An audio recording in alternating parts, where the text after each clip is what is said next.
Good morning students, welcome to physics class. ये video 11th Hindi medium वाले बच्चों के लिए। आज का लेक्चर बच्चों बहुत इंपॉर्टेंट है। आज हम आपको पढ़ा रहे हैं प्रक्षेप्य गति। इस चैप्टर में जो वर्तुल गति है उसे सिलेबस से हटा दिया गया है। तो आइए देखते हैं प्रक्षेप्य गति क्या होती है।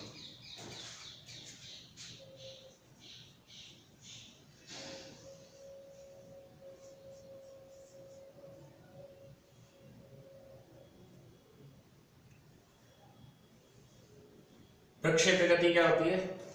यदि किसी वस्तु को धरातल से थीटा कोण बनाते हुए ऊर्ध्वाधर ऊपर की ओर फेंका जाए, इस तरह से प्रारंभिक वेग u से थीटा कोण बनाते हुए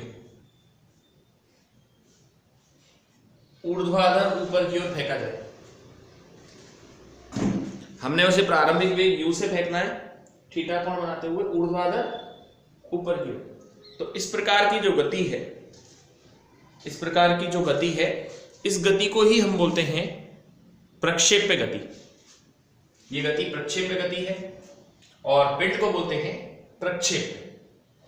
बहुत सारे उदाहरण है, जैसे क्रिकेट में कोई आप बैट्समैन अगर हिट करता है किसी बॉल को 6 रन के लिए, तो उसका जो वैगन व्हील बनता है, आपने देखा होगा क्रिकेट मैच में अक्सर ऐसे बना हुआ आता है।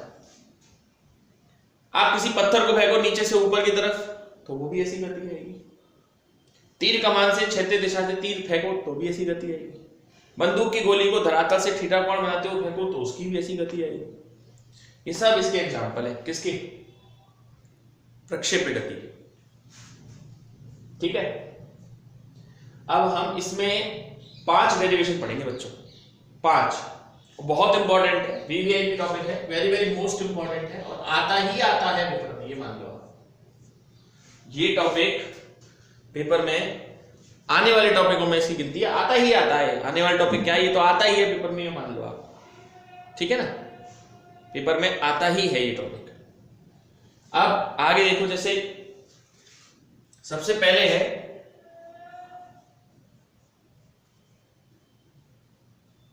प्रक्षेप्य पथ का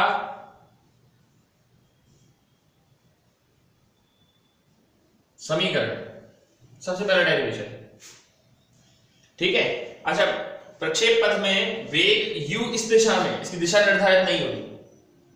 तो मैंने आपको सदिशों को तोड़ना तो सिखा ही दिया 2D में और 3D में, और बताया भी था जब कभी भी भौतिक विज्ञान में सदिश की दिशा का निर्धारण नहीं होता तो हम उसे घटकों में विभाजित करते हैं। तो पहले चलिए प्रक्षेप पथ का समीकरण पढ़ाने से पहले मैं आपको ना इसको विभाजित करना सिखा देता हूं।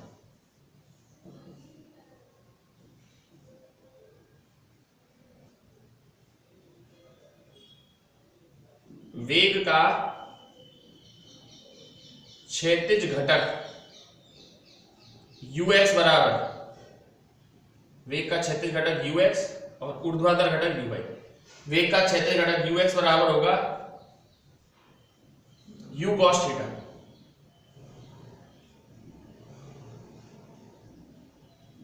वेग का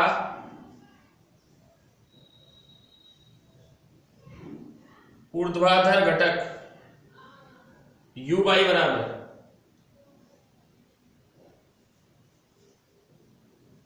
u sin थीटा। इसी तरीके से त्वरण का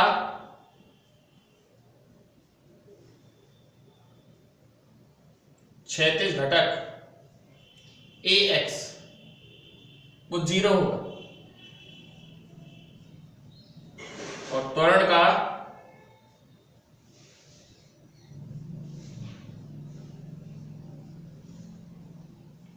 ऊर्ध्वाधर घटक ay वो आपका -g होगा।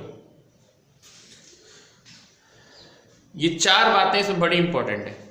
ठीक है, तो वेग की दिशा नहीं पता चल रही, और जब कभी फिजिक्स में दिशा नहीं पता चलती हम उसके घटक तोड़ते हैं।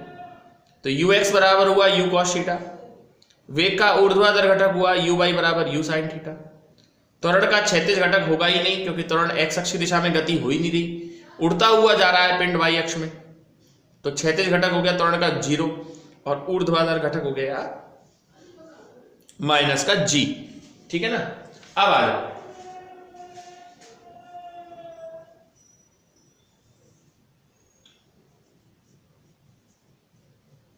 प्रक्षेप्य पथ का समीकरण, प्रक्षेप्य पथ का समीकरण, ये पहला डेरिवेशन मैंने आपको बता दिया। इसके आपको 6 डेरिवेशन है। 2 लेक्चर में ये चैप्टर आपका खत्म हो जाएगा, ये टॉपिक आपका खत्म हो जाएगा। चैप्टर में ज्यादा कुछ बाकी नहीं है, ठीक है ना। तो सबसे पहले एक्स अक्ष की दिशा में,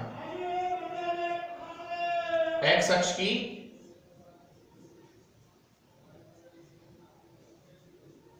एक्स बराबर क्या होगा, you x T plus half A x T square. X बराबर होगा you x T plus half A x T square. You x की जगह पे क्या आएगा, यू कॉस थीटा, टी की जगह टी, और ए एक्स की जगह 0 है, तो टी बराबर क्या आएगा, x upon you cos theta. ये समीकरण नंबर 1 है। अब इसी तरीके से y अक्ष की दिशा में समीकरण निकालो। y अक्ष की दिशा में, हाँ जी, y बराबर क्या होगा, u y t plus half a y t square. Y u y के लिए क्या आएगा, u sine theta into t, half a y के लिए क्या आएगा, मतलब माइनस का g इंटू टी स्क्वायर। तो y बराबर माइनस के हाफ जी टी स्क्वायर। ये तुम्हारा समीकरण नंबर 2 होगा। और फिर समीकरण 1 से 2 में मान रख दो।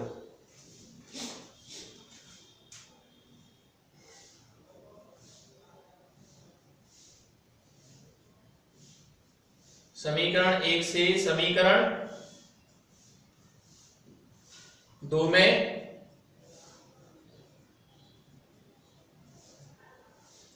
y बराबर u साइन थीटा, और t की जगह रखो क्या आएगा, x upon u cos theta, minus के हाफ g, और t की जगह क्या आएगा, x square upon u square cos square theta. u से u गया, y बराबर x tan theta sine theta upon cos theta, minus के हाफ, माइनस तो लगाइए मत, मतलब वो 1 मत लगाइए, ऐसे ही लिख दीजिए, g x square upon 2u square cos square theta.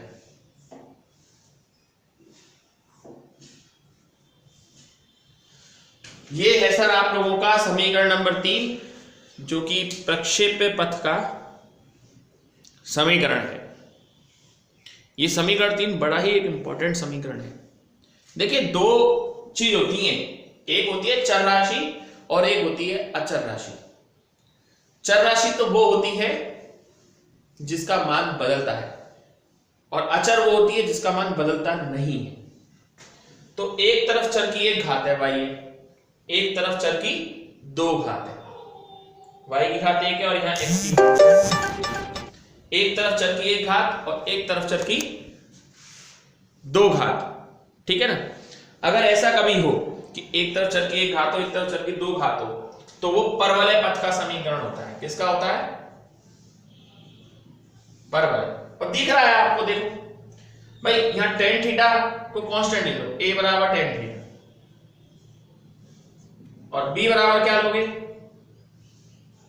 b बराबर g upon 2u square cos square theta. तो y बराबर आएगा ax प्लस bx स्क्वायर। तो एक तरफ चर की एक घात और एक तरफ चर की दो घात हो तो वो जो समीकरण कहलाता है बच्चों, वो किसका समीकरण कहलाता है? परवलय पथ का समीकरण कहलाता है, परवलय का समीकरण है। और बहुत बार पेपर में ये क्वेश्चन इस तरह से आया है कि सिद्ध कीजिए कि प्रक्षेप का पथ, सिद्ध कीजिए कि प्रक्षेप का पथ परवलयकार होता है। बहुत बार पेपर में ऐसे ही क्वेश्चन आ गया है। मैंने आपसे कहा था 5 डेरिवेशन कराने बच्चों मुझे, जिसमें से एक तो यही है प्रक्षेप का पथ। ठीक है, अब दूसरा देखिए,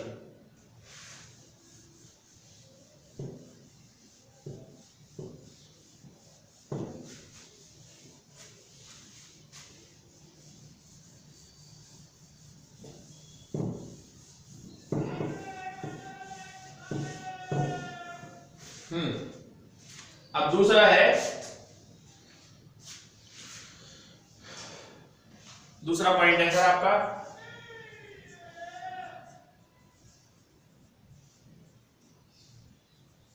अधिकतम ऊंचाई में, अधिकतम ऊंचाई तक,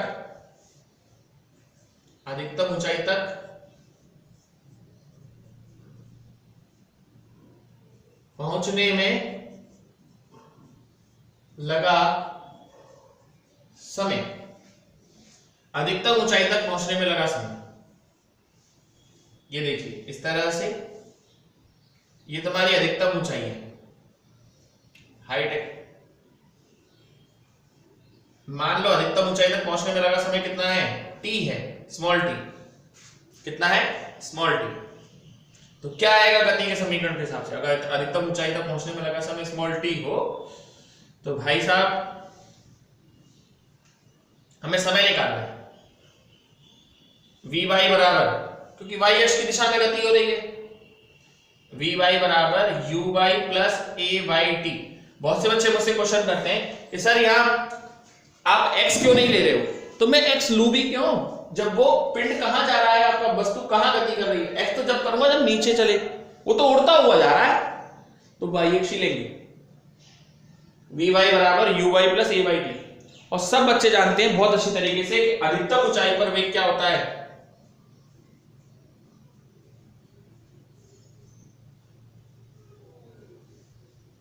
अधिकतम ऊंचाई पर